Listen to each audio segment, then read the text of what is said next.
Your title, Ukraine's Ongoing Battle for Freedom, is the right title. It's a struggle that's been going on for a long time. But it's a struggle that right now, with the occupation in the east by Russian forces, that has grabbed the world's attention. And unfortunately, I think that so much depends worldwide in terms of the advance of freedom, of us getting back on track with a policy that shows support for the Ukrainian position here. And one of my concerns is the ambivalence or the way in which our positioning has been interpreted by Putin and by others. And I'll just give you a few thoughts based on my trip out to Dnipropetrovsk and to Kyiv. We had a delegation of 8 members, bipartisan, 4 Republicans, 4 Democrats. And let me just start with an observation of what we heard from the civil society groups. Now, these would be groups made up, the women's group there, the attorneys. We met with the Jewish community. We met with representatives of the government. We met with every faction we could find in Dnipropetrovsk while we were there in order to have a dialogue. And if I were to sum up the theme that we heard over and over again, it was this: Russia is recruiting on the internet every malcontent, every skinhead that they can find, and they're training them and they're sending them here. And we can tell from the accent that they're not local. We're Russian-speaking Ukrainians in the East. We can tell from their accent they're not from here. And so we capture them and we're holding them until the ends of hostilities. But they are not our big problem, because these skinheads, there are not that many of them. Our big problem are the Russian forces who take off their identifications and still operate as units with armor. While we were there, we saw the citizens filling the sandbags with sand, putting up those positions, taking position behind them. They were anticipating that Russian forces were going to advance on the industrial heartland there. And what we saw was a uniformity of position. Even some who used to be in the old Party of Regions. Everyone wanted the same outcome. They wanted Russia out. The only way we're going to get peace is Russia has to pull out. But their problem was that those forces would not be able to defeat armor. They needed anti-tank weapons. And the question was, will the United States sell or give Ukraine anti-tank weapons? It is absolutely imperative that the United States allow Ukraine to defend itself. And another question is whether or not we're going to do something about the monopoly pricing that Russia has created in the East from what were their client states because of their control of oil and gas, in a circumstance where 54% of the Russian budget for their defense, for their armed forces, as well as their government, comes from their ability to extract monopoly concessions, pricing, out of the East. Now, this isn't just Ukraine.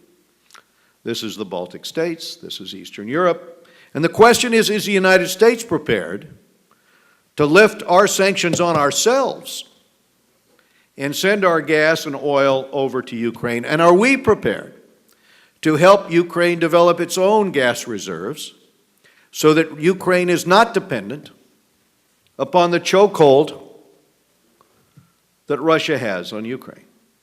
These are decisions we need to make now, here in the United States, in order to assist Ukraine, and in order to give some leverage to the equation so that Russia will know that this is not a situation where they can dictate terms to Ukraine. The long-term engagement in Eastern Europe has another, shall we call it, Achilles heel. And that is that under Ronald Reagan, and I was in Eastern Germany on an exchange program years ago in the 80s, I saw the impact of Radio Free Europe, Radio Liberty. I watched as young East Germans were changing their attitudes in places like Dresden and East Berlin as they listened to those broadcasts not by West Germans who tended to be a little bombastic, but instead broadcast by East German refugees who had their finger on the pulse.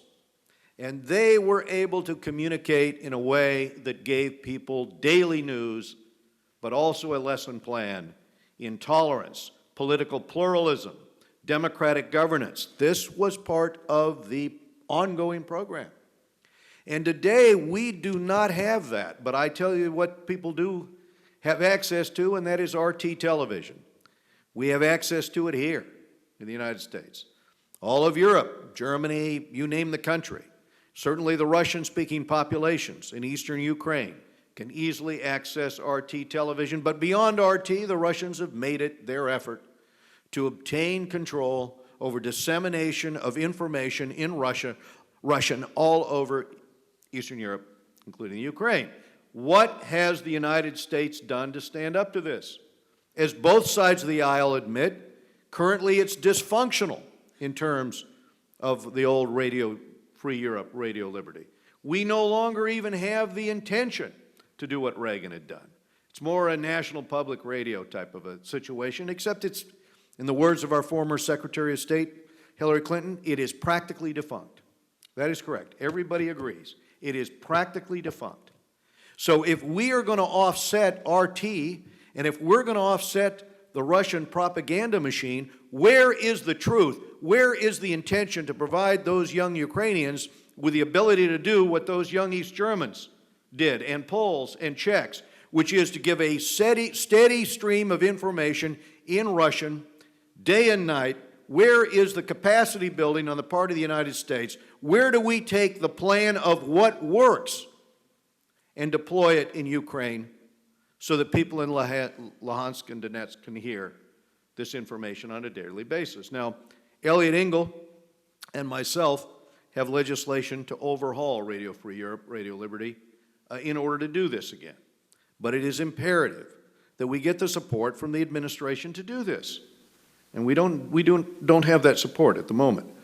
When I was in Dnipropetrovsk and Kyiv with Elliot Engel, I did want to mention that all four of his grandparents were from the Ukraine. So he knew better than most the history that you all know in terms of that long struggle for freedom on the behalf of the Ukrainian people. It's a battle that, in essence, you know, the war, I think Ukraine has won. The concept of independence, Ukraine has won the war. But this skirmish to get the rights of those in Donetsk and Luhansk to have freedom in a circumstance where Russia can no longer recruit from inside those communities. They have to bring ethnic Russians in to make them council members and so forth. I mean, they do not have the support from the population there. The polling that we have seen indicates a complete exhaustion with what Putin is doing. And there is every opportunity for reconciliation moving forward and a plan to do it. One thing stands in the way, Putin.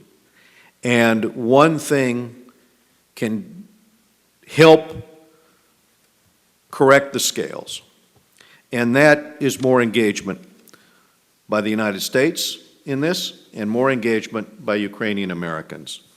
And Natalie Jaresko, I just wanted to say for a minute her appointment as finance minister is essential in all of this. Because it took us generations in the United States to get to a point where we had reformed our institutions to a way in which they were functioning properly. If you remember something about our early history here in the United States, you'll remember that the governor of New York believed in the spoils system, right? And you'll remember his election, his campaign to be vice president of the United States, and Thomas Jefferson was his opponent. You'll remember that even though Alexander Hamilton was not of the same political party and thought Jefferson quite a radical, he crossed parties and he crossed his nemesis in order to prevent him, in that vote right here in this institution where the tie was to be decided, he voted for Jefferson because he voted to end corruption. But it did reflect, and by the way, was later challenged to a duel by the individual he confronted and was killed in that duel. But he paid an ultimate price for standing up, for ridding our system of corruption. It was a tough battle in the early years of the United States. It's going to be a tough struggle in Ukraine, and I am very delighted that Natalie is there as Minister of Finance because she will play a vital role in making certain that Ukraine took the same course that the United States took under Hamilton, which was a course away from the spoils system, or what we now call corruption, what they then called the spoils system, and onto a course of more responsible governance. And so this is also a role that the Ukrainian American community can play that's a very necessary role. We need transparency. We need reforms of the institutions there. But lastly, let me close out with what I would hope all of you could concur to do. And that is to step up the effort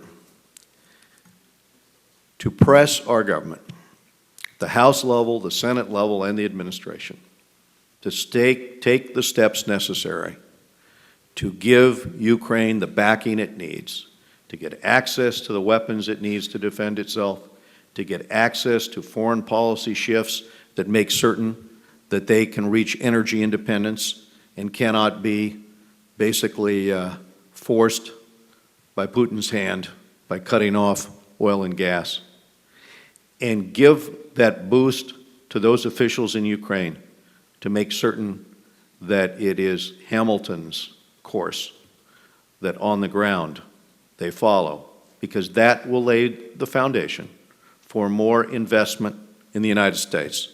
That will do more to put Ukraine on the map for the kind of investment long-term, which will give the opportunity for all Ukrainians to have the freedom, the hope, the chance that every young person in Ukraine dreams for. Thank you very much for your engagement here today.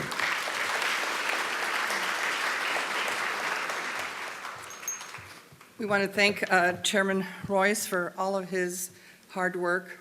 I must compliment you on your pronunciation of Dnipropetrovsk. I have here a small token of appreciation from the blacksmiths of Ivano-Frankivsk, and this is Ukraine's Bell of Freedom. Nadia, thank you very much. Thank you. It's a great honor. Great honor to me.